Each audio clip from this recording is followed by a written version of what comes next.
Sabe, a imagem que a gente tem da Arca de Noé é quase, sei lá, de desenho animado, né? Totalmente. Um barquinho de madeira simpático, com a cabeça das girafas saindo pela janelinha, tudo meio fofo. Exato. Mas as fontes que a gente analisou pra hoje, nossa, elas pintam um quadro assim completamente diferente. Completamente. Você está em Origem Oculta, Entre os Mundos. Aqui, o passado não é simples e o futuro nunca é seguro. E vamos para o vídeo de hoje.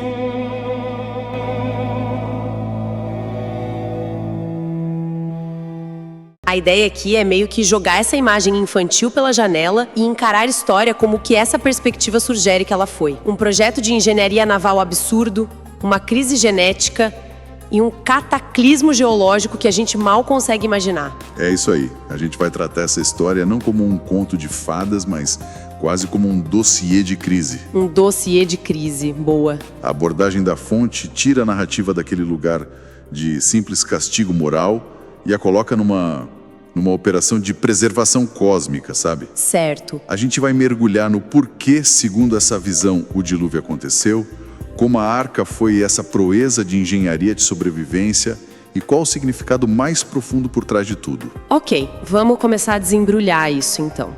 A primeira coisa que me pegou foi o motivo do dilúvio. A gente sempre aprende que foi o pecado, a maldade das pessoas. Sim, a visão tradicional. Mas o material sugere algo muito mais concreto, quase físico, uma corrupção biológica. Que história é essa? Esse é o ponto de partida de tudo.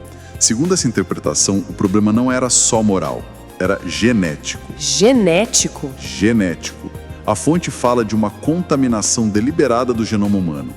E para entender isso, a gente precisa falar dos Nefilim. Ah, os Nefilim. Que o texto de Gênesis descreve como resultado da união entre seres chamados sentinelas caídos e as filhas dos homens. Peraí, sentinelas caídos. O que são eles exatamente? E é que essa união não era só um cruzamento, mas uma alteração programada no código genético da humanidade. Uau! Estava acontecendo um processo de hibridismo que corrompia a essência da criação original. O planeta estava sofrendo o que a fonte chama de uma invasão biológica silenciosa. Caramba! Isso muda tudo. Então não era uma questão de comportamento, mas de contaminação de DNA. O problema era de hardware, não só de software. Precisamente. E é aí que Noé entra.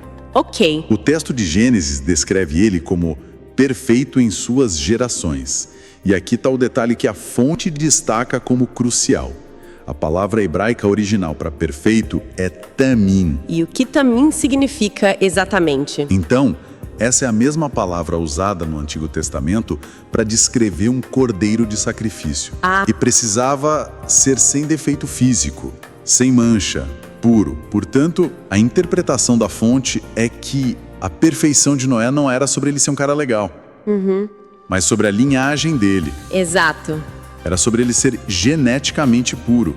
Ele e a família seriam os últimos remanescentes de um DNA 100% humano, não corrompido. Entendi. Então também não é sobre ser bonzinho, é sobre ser puro sangue, geneticamente falando. Ele era tipo o último humano 1.0. É uma ótima analogia. E isso redefine completamente a arca. Ela deixa de ser um simples barco de resgate. E vira um cofre genético.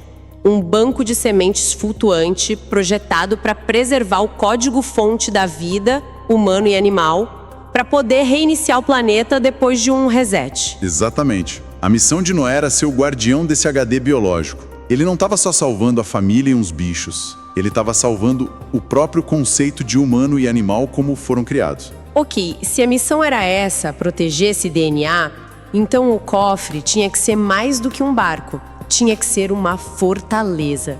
O que a fonte diz sobre a construção dela? Como era essa arca na prática? A engenharia por trás dela é fascinante, segundo a análise. As dimensões na Bíblia são muito específicas. 300 côvados de comprimento, 50 de largura e 30 de altura. Um côvado é... A distância do cotovelo à ponta dos dedos. Então a gente está falando de algo em torno de 150 metros de comprimento. 150 metros? Nossa, isso é quase um campo de futebol e meio. É uma estrutura gigantesca para ser feita por uma família no meio do nada. Gigantesca e com uma proporção perfeita. Essa razão de 300 por 50, ou seja, 6:1. 6 de comprimento por 1 de largura. Isso. É considerada por engenheiros navais modernos a proporção ideal para máxima estabilidade em águas turbulentas. Sério? Sim, estudos em tanques de ondas com modelos nessa escala mostraram que é praticamente impossível de virar. Uma embarcação assim pode resistir a ondas de mais de 30, talvez 40 metros de altura. Então o objetivo não era navegar para algum lugar, mas simplesmente não afundar. Quase como uma boia gigante, uma casca de nós super reforçada. Exato. Por isso não tinha leme nem velas. A fonte usa uma analogia excelente. Era um submarino de superfície. Um submarino de superfície. Gostei. A única prioridade era a integridade do casco e a proteção da carga. E os materiais eram específicos. Madeira de gopher, que ninguém sabe ao certo o que é. Ah, é? Talvez um tipo de cipreste. E o mais importante, revestida com betume por dentro e por fora. Betume? Tipo peixe, né? Isso. Mas a fonte fala numa vedação molecular. Aplicado a quente, o betume preencheria cada fresta, tornando a estrutura completamente impermeável. Uau! E tem mais um detalhe de design curioso. A única abertura além da porta era uma janela de um côvado, uns 50 centímetros, no topo. Isso sugere um sistema de ventilação, tipo uma chaminé, que seria essencial para manter milhares de criaturas vivas lá dentro por um ano. Certo, a estrutura é genial. Mas a minha dúvida de criança sempre foi: como todos os animais couberam ali? E a logística? Como 8 pessoas cuidaram de um zoológico flutuante por um ano inteiro? A bagunça, a comida, parece impossível. A fonte aborda isso com 2 ideias, que juntas resolvem o quebra-cabeça. Primeiro, o número de animais. A interpretação é que Noé não coletou todas as espécies que a gente conhece hoje. Ele teria levado os tipos originais ou gêneros. Entendi. Então não era um casal de poodles, um de labradores, um de beagles. Não. Era um casal tipo canino original. E toda a diversidade que a gente vê hoje teria surgido desse casal ancestral depois do dilúvio. Exatamente. Um tipo felino, um tipo equino e assim por diante. Isso reduz drasticamente o número de passageiros. Ok, já ajuda muito. Mas ainda deixa o problema do trabalho diário, né? Alimentar, dar água, limpar. Que ainda seria monumental. E aí que entra a segunda hipótese, que é a virada de chave. A sugestão da fonte é que Deus induziu um estado de dormência ou hibernação na maioria dos animais. Hibernação, claro. Isso resolve tudo de uma vez. Pois é. A necessidade de comida e água seria mínima, a produção de dejetos quase zero e o risco de predadores atacarem presas desapareceria. A arca vira tipo um ecossistema controlado e adormecido. Que sacada. Exato. Isso realmente resolve a logística. Mas me pergunto sobre o lado emocional. Qual foi o ponto de não retorno para eles? O momento em que perceberam, é isso. Está acontecendo mesmo. Esse é um momento que a fonte destaca como sendo de um peso simbólico imenso. O texto bíblico diz que, depois que todos entraram, não foi Noé quem fechou a porta. Não. Foi o próprio Deus que a selou por fora. Nossa! A interpretação é que esse ato simboliza o fim de um período de graça. A porta da oportunidade, que esteve aberta por décadas, foi fechada. Naquele momento, o destino do mundo antigo estava traçado. O que a fonte chama de julgamento geológico ia começar. E essa expressão julgamento geológico é muito forte. Deixa claro que foi muito mais do que só 40 dias de chuva, né? O que isso significa na prática? Significa um evento de uma violência que a gente mal consegue conceber. O texto bíblico diz que, antes da chuva começar, naquele dia romperam-se todas as fontes do grande abismo. Peraí. Fontes do grande abismo. A fonte está dizendo que a água veio de baixo primeiro, que o próprio planeta se partiu. Exatamente essa interpretação. Uma fratura catastrófica e global na crosta terrestre. Meu Deus. Imagina as placas tectônicas se partindo em escala planetária, liberando jatos de água superaquecida e magma do manto da Terra com uma força explosiva. Acredita-se que foi aí que a tectônica de placas e a separação dos continentes começaram de forma violenta. Nossa, então os continentes começando a se afastar, vulcões submarinos explodindo, uma bagunça geológica total. E a chuva? A chuva foi o sintoma atmosférico disso tudo. Ah! A fonte menciona a teoria de que, antes do dilúvio, a Terra era envolta por uma densa camada de vapor de água na alta atmosfera. Tipo um escudo. Isso, um escudo. Criava um efeito estufa estável, protegia de radiação. Com a ruptura da crosta, essa camada de vapor teria se desestabilizado, condensado e caído com uma chuva sem precedentes. Então eles estavam lá dentro, numa caixa de madeira, enquanto o chão do planeta se abria, água super quente jorrava das profundezas e o céu literalmente desabava. A fonte usa a expressão centrífuga planetária. A imagem é aterrorizante.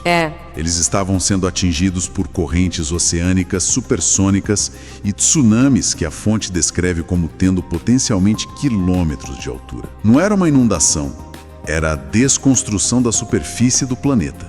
Eu fico imaginando o som. Primeiro, o barulho do fim do mundo lá fora. E depois, gradualmente, o silêncio. Como deve ter sido passar um ano flutuando sobre um planeta morto? O aspecto psicológico é profundo. A fonte descreve esse momento como um silêncio ensurdecedor. Uau!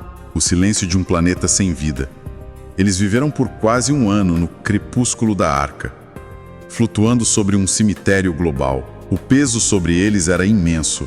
Eles carregavam a memória de um mundo que se foi e a responsabilidade de reconstruir tudo do zero. É difícil até de imaginar o peso psicológico. E quando eles finalmente saíram no Monte Ararat, que tipo de mundo eles encontraram? Certamente não era o mesmo que deixaram para trás. Destaca algumas mudanças drásticas. O ar era diferente, a pressão atmosférica mudou e, mais importante, a proteção contra a radiação solar direta não existia mais.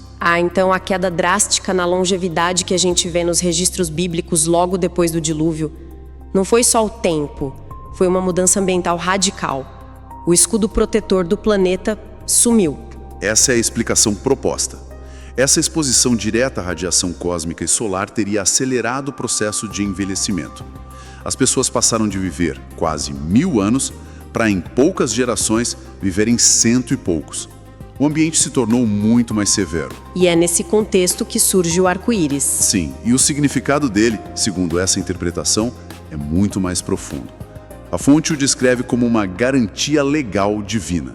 Garantia legal. Não era só uma promessa de que Deus não inundaria a Terra com água de novo, mas uma garantia de que a própria estrutura física do planeta, a hidrologia, a atmosfera, a geologia, não seria desmantelada daquela forma violenta outra vez. Era um sinal de que as novas regras do jogo planetário eram, a partir dali, estáveis. Exatamente. É uma releitura muito poderosa. Trazendo tudo isso para hoje, o que essa interpretação nos diz? Qual é a grande lição que a fonte tira disso? A principal lição é sobre a natureza da realidade da obediência. A obediência de Noé parecia uma loucura absoluta para o mundo ao redor dele, né? Total. Ele passou décadas construindo um barco gigante no seco, se preparando para um desastre, a chuva, que o mundo nunca tinha visto antes. Ele agiu com base num aviso sobre uma realidade que ninguém mais conseguia ver. Ele parecia um louco, até começar a chover. E a fonte menciona a comparação que o próprio Jesus fez, dizendo que os tempos do fim seriam como os dias de Noé. Como eles conectam isso com agora? O paralelo é direto. A sugestão é que estamos vendo um retorno de temas parecidos. Fala-se no novo tipo de hibridismo, surgindo pela tecnologia, inteligência artificial, bioengenharia. Questionando o que é ser humano. Exato. E fala-se de uma corrupção sistêmica que se tornou tão normal que a gente mal percebe. A conclusão da fonte é que a história serve como um modelo. Existe uma arca espiritual de salvação, cuja porta ainda está aberta. Mas que um dia será fechada por fora. Exatamente. Então a mensagem final é que a história de Noé não é um conto infantil. É o que a fonte chama de o aviso mais sério da história humana. É uma perspectiva bem intensa. Isso me deixa com uma última reflexão. A ideia do código a ser preservado. Exato. A narrativa apresenta a Arca como um ponto de reinício, um cofre que preservou o código essencial da vida. Se um evento de reinicialização fosse necessário hoje, com a nossa tecnologia, a questão que fica é: quais códigos nós lutaríamos para preservar? É uma pergunta provocativa. Não só os códigos genéticos, mas os culturais, os informacionais, os éticos. O que da nossa civilização seria considerado essencial para um recomeço? E talvez a pergunta mais importante de todas: quem teria autoridade para decidir? Quem seria o curador do futuro da humanidade? Se você chegou até o final, não foi por acaso. Inscreva-se no canal, deixe seu like e compartilhe. Comente o que você quer ver aqui. Sua participação pode revelar a próxima história.